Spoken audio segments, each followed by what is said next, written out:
Good afternoon, everybody. My name is Chloe, and I'm the co-host of ProblemSolvHer podcast with my girl, Dagmar. Dagmar's in the house. Hello, everyone, friends near and far, because we do have listeners and viewers from around the world. My people in Jamaica are always watching. We've got people in the UK, the US. And this is for women and men, because 25% of men want to know what we're talking about. I'm glad that you would like to know what we're talking about because today's topic is very interesting. It used to be controversial at one point, but now it's not. And I'm going to start off today and see what Dagmar thinks. Here's the thing.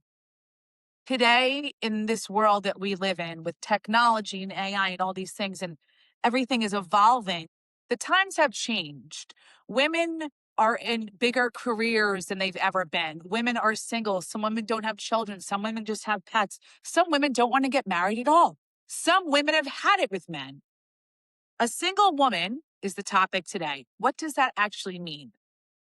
The definition of a single woman is a woman who's not legally married. That doesn't mean she's not in a relationship, but it means that she is not married. About 20 years ago, I was at a party and I was in a serious relationship because I had a lot of serious relationships. And I remember a woman was there and she was in her 40s and she was very attractive and she had a great career. This is when I was living in New York City and I met a lot of interesting people. And I remember that she was the only one at the party at her age that was not married. And people were kind of looking at her like, "Ooh, what's wrong with her? What's this? What's that?" She was just independent and she was a single woman and she had no interest in getting married. She had never been married. She had been engaged once before, but had decided she doesn't need a piece of paper or a man to make her feel better about herself and or to give her independence. Cut to today. Technically, Dagmar and I are single women. Dagmar has been married. I have not. I've been engaged a few times, never went down the aisle. And there are a lot of famous single women right now, like Chelsea Handler, who's amazing. And she advocates all the time for single women to get more praise and not to look down on, and that she's healthy mentally, spiritually. And this is what she's chosen. She's been engaged many times and just, never pulled the trigger, so to speak. And I think that men in particular need to give women more grace that have not been married or are single in their 40s or their 50s, or maybe they were married, they're divorced, they never had kids, and not look at them like, how come you are never, what's wrong with you? We are individuals who decide what we want to do with our lives. And it's not even about putting a stigma on being a single woman, but when you are, and as I am and as you are, as in neither of us are married currently, and we don't have children, but we have our pets, our children, we're happy, we're cool, we're fun. We empower each other. We empower other women here on the podcast. We try to, spread positivity and love and independence. And if a man was single in his 40s and he was good looking and tall, he would just be cool. No one would even think about it.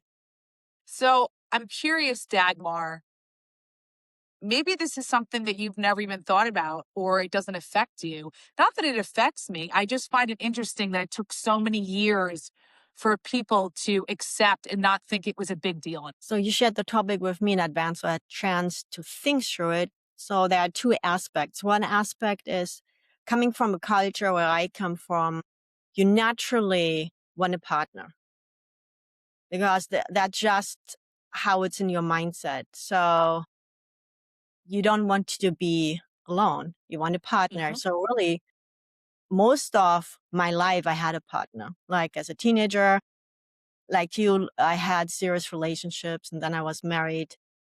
I always had a partner until I would say the last few years.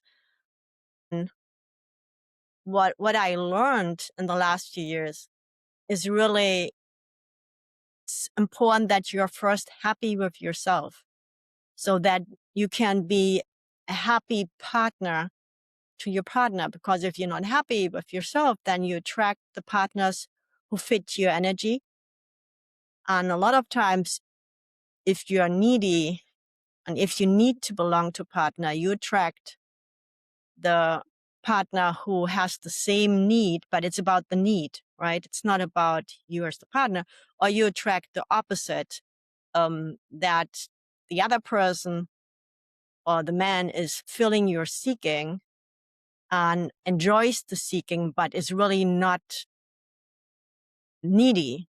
So then that's how toxic relationships, from my experience, are created. And I really, as I came across Lewis House and his wife, Martha, how they talked about healing your inner child and healing your childhood trauma consciously, or what you experience consciously or subconsciously, right? The trauma, because for me, I had a happy childhood.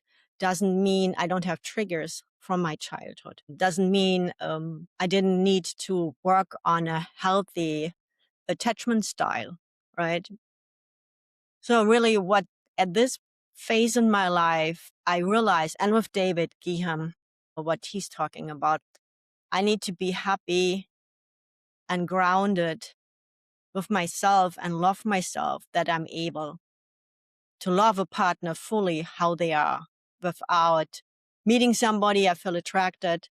But then after the cloud nine is gone, you're trying to tweak your partner a little bit to make it fit it better to what vision you had of a partner, instead of appreciating and being grateful how your partner is and what he stands for. And I think it starts with really, instead of in the past, getting emotionally attached first, really first stopping myself and pausing myself and making sure that first I'm on the energy level I want to be to attract somebody on my energy level and not below, who would pull you down.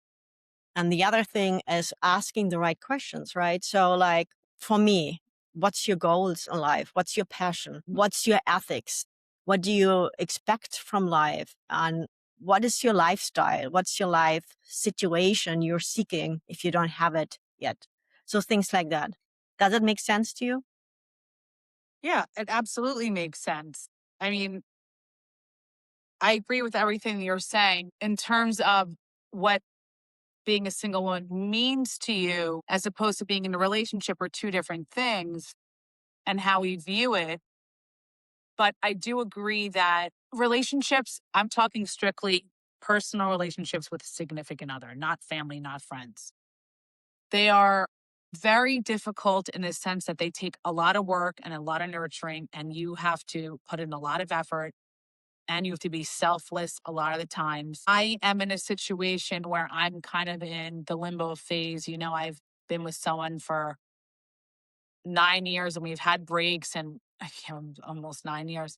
And there have been breaks and there have been things because he's younger than me, but it hasn't even really been about that, because I've noticed when dating an older man, a man my age, or a younger man, they all have the same similarities in the sense that men don't communicate as well as women. I'm not saying all men. My brother's a great communicator, my dad, a lot of men in my family happen to be great. My cousin, I can think of a lot of male figures that I'm around that are, and I have a couple really good guy friends that are great communicators. But I feel like when it comes to relationships, most men have to wall up. They don't want to be vulnerable. They're scared of being hurt. And without communication, it's very difficult for any relationship to really take the next step. I think one of the reasons why, and again, is the technical term, I'm still single, doesn't mean I haven't been in a relationship for a long time or I wouldn't get married in the future, is that I haven't really met anyone else that I feel like I can connect with on that level. And I think that's why a part of me is still very drawn to this person, because we know each other so well. And it's not just about being comfortable at this point, because I don't need to be comfortable. I'm like you, I'm very independent. I like my own space. I don't know if I could live with the guy again, or or sleep in the same bed with the guy every night. I'll go back to the 50s where people were sleeping in separate beds. I don't want a man laying on me, snoring on me, trying to hug me when I'm sleeping. I don't want any of that stuff. I'm sweating. I have thick hair. I'm in perimenopause. I still had my period. I want my own bed. Okay. And if that's offensive, well, then that's too bad. And you're not the guy for me. But I do agree Oliver is wholeheartedly sleeping with that you. what? Oliver is sleeping with you. Yeah, Oliver, exactly. Oliver's in my bed. I left my babies and I don't have any time for anybody else. And he's such a quiet sleeper. He's only 16 pounds, little guy. I wholeheartedly agree though that we have to be in a relationship or with a partner for the right reasons. And I think because in so many cultures and certain cultures get married very young, 18, 19, 20, women are having kids at 20 years old. That's a kid to me still having, a child at that age. I'm not judging it. I'm saying there's just your body's still developing. So it depends on where you grew up, what cultures you're in. But I remember just myself living in New York City and meeting these beautiful single women. And again, they were known as like spinsters and femme solos. And oh my God, she, she's she doesn't want to get married. And, everyone should do what they feel is right. I have neighbors that live down the hall from me that I've become pretty good friends with. And they're a couple and they're just about 40. They don't want kids and they never want to get married. They've been together for 10 years. 10 years is technically common law marriage. And they're just happy where they are. They travel together, they actually work together, and they have a great relationship.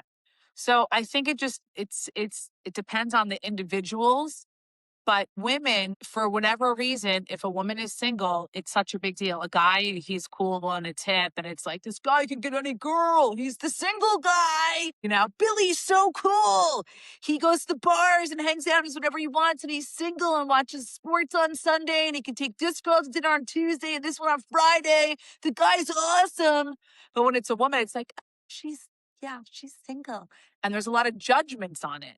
And I think that we need to throw that in the garbage and women should be exactly who they want to be when they want to be. And this whole thing about like women were brought on this earth so that they can reproduce. I think that's a very old stigma. I think that's a very old tale to tell. Of course, women have to keep having children if we want, the population to grow. But I think that women need to get more credit and that there should be less opinions put on.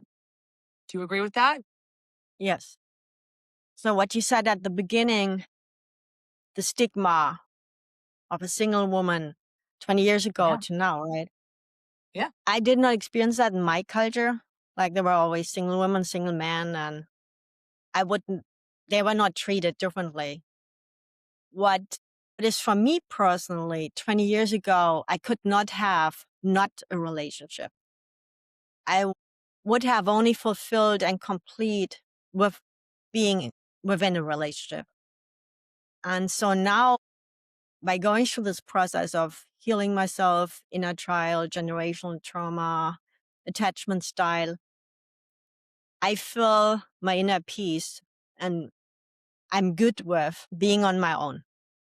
If I meet somebody, great. If I don't meet somebody, it's good too. And this really gives me the inner peace within me, which I did not have before. And I experienced that, what you said 20 years ago, there would have been friends who always would try to hook you up with somebody. And now it's okay. I mean, there is no pressure to hook you up. They ask, like, do you want to date? Are you looking for someone? If said, yeah, not at the moment, it's totally fine. 20 years ago would not be totally fine. 20 years ago, it would have sound weird to my friends and it would have felt weird to me if I would have chosen not to be in a relationship, because I enjoy family and I enjoy belonging to a partner. And now at the point, I still enjoy it, but I don't have to. I'm not needy that only when I have that, I feel good about myself. Absolutely. I think that's a really good point. I think also that this younger generation, they don't understand yet because they live in a world of technology and with social media, and They are needy because of that. They want to make sure how many views they have, how many likes, what guys are DMing me, who looks better, how come I didn't get enough clicks on this video. And so that needy mentality will put them in a relationship with someone just because they feel that they have the need to want that. And when you're single, it gives you a chance and a time to reflect on yourself and to, like you said, maybe everyone has childhood. I don't care if you have the best childhood ever in the world. There are going to be stuff. I'm watching right now the love story of JFK Jr. and Carolyn Bessette, the poor Kennedy family. They really are, for us, what we would consider a royal family. That's the closest that we would ever get, is the Kennedys. It's never going to be anything different. It's always going to be the Kennedys. Just like it's, it was Diana and Charles, right? So all this tragedy and all this stuff they went through, and they're showing, the buildup of this horrible thing that happened, and he and his wife died in the plane crash. But the families had so much loss. And even as a child growing up, what it's like to be JFK's son. Can you imagine his only son? What it's like to be the most famous American president ever, who has been more respected than anybody. And Jackie is his mother, and, the most sophisticated. So can you imagine as a child, and they're growing up as an adult, what that would be like? And people say, oh my God, that's so easy. It's so great. No, it's not. There's extreme pressure and stress. And then that, trickles over into your relationships. So everyone has stuff from growing up. And if they say they don't, they're lying, or they're not allowing it to go deep into their conscious mind. But along with a single woman, in terms of how she lives and if she can live longer, there are studies saying that single women have less stress. It's also your environment and where you live. Like certain countries like Norway and Monaco and to places in the world that have very little pollution and very little crime and have really good stability, those people have a lot less stress. So it's also where you put yourself, where you live, what your environment is, the people that you surround yourself with. And I think that helps to put yourself in a position of whether or not you're ready for a relationship. I feel the same way you do. I could go either way. I'm not desperate to be in any relationship. I'm not desperate to be single. I am someone who believes in the universe, and whatever is meant to be will be. I honestly believe that. I don't look back and go, what if I did? Oh my God, if I married that guy, I would have had 2 kids already. If I did this, if I did that. The past is like, it was another universe ago. We're living right here, right now, doing the podcast. That's all I know. Yep. I totally agree. This is where we are. I think my takeaway from that, and the most important, what I experience is if you create positive energy in your mind, in your emotions, physically, right? You will be happy. And if you're happy, you attract happiness. If you focus on negativity, you will attract somebody who tries to fix you, or you will attract somebody with the same negative energy, which is then a spiral going down. It really helped me to focus on creating positive energy in my mind, in my thoughts, in my body, through movement, through eating consciously, healthy, natural foods, and emotionally, right? Do I want to get upset about everything? Do I want to take myself so serious or take everything serious? Or like what I'm learning from you, laughter, right? A lot of happiness comes from laugh, that you can laugh about things. Or like my neighbors, they're married since 50 years.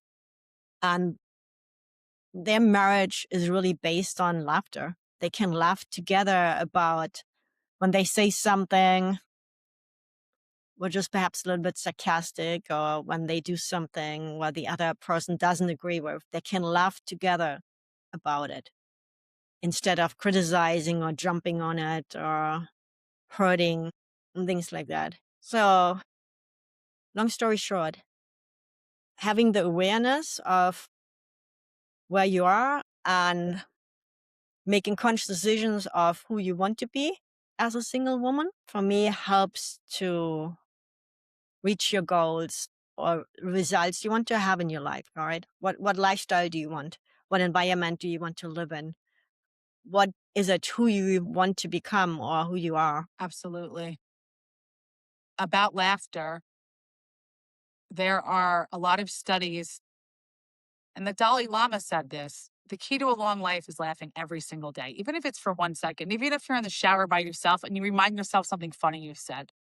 I grew up in a household where everyone was busting each other's chops, like making fun of each other all day, every day. They're like, this is our form of love. Like, just laugh. And my parents, yeah, they've been married 50 years and they have their stuff, but they're always still laughing together. They both have a lot of similarities and differences, but the commonalities are all there. They play the same sports, they watch the same things, they like same politics and news and laughter. I mean, laughter is, if you're in a bad mood, people call me when they're in a bad mood because they're like, listen, I don't want to get into this right now. And I'm sorry to call you just for this, but I need to laugh. Like, they don't want to ask me how I am or what I'm doing. And I'm like, that's fine. I'll give you 32 seconds because I'm running out or I'm starting the podcast. If I can make you laugh, fine. If not, we'll try another day, because people just want to laugh. They want to have fun. They want to enjoy life. If we take life too seriously, that causes stress, that causes diseases, that causes ailments in our bodies and high blood pressure and diabetes and all these other things. So, yes, we need to be serious when it's time to be serious, but we need to freaking laugh and have fun. FUN equals LIFE. Those of you that can't spell, please Google that. That was really easy. And that's it. I agree with you. So, to all the single ladies out there, as Beyonce would sing, all the single ladies, all the single, I can't sing, but this song is for you guys and all of us. And enjoy your life and don't make any decisions under pressure. And don't feel that you have to do something because society tells you to do it. And just laugh every day and live. And like me, I wasn't feeling that great. I washed my hair. I feel fabulous now. And I just looked in You the mirror and always look fabulous. I said, you look good, girl. You always do. You look fabulous. You have great skin. Really, really good skin. Women in your 50s, if you want to have great skin, hit up Daggy. We love you. We hear you. We see you. Follow us on Instagram, ProblemSolvHer, TikTok, The Chutzpah Girl, ProblemSolvHer.com website, Now We Unsolve. Coaching sessions are happening. And we're thinking of doing a retreat too. We're in talks with that. And with one of our guests who was on previously. We don't want to give too much away, but things are happening. And we hope that you all have a fabulous week. Love to all. Love to all. And don't forget to subscribe for the upcoming Reinvention series episodes. Ciao for now, everybody. Ciao. Just a quick note before we end. This conversation is for inspiration and empowerment only. It's not medical, mental health, or legal advice. We are not doctors, therapists, or lawyers. Just women sharing real stories and personal truth. Always seek professional guidance for your unique situation.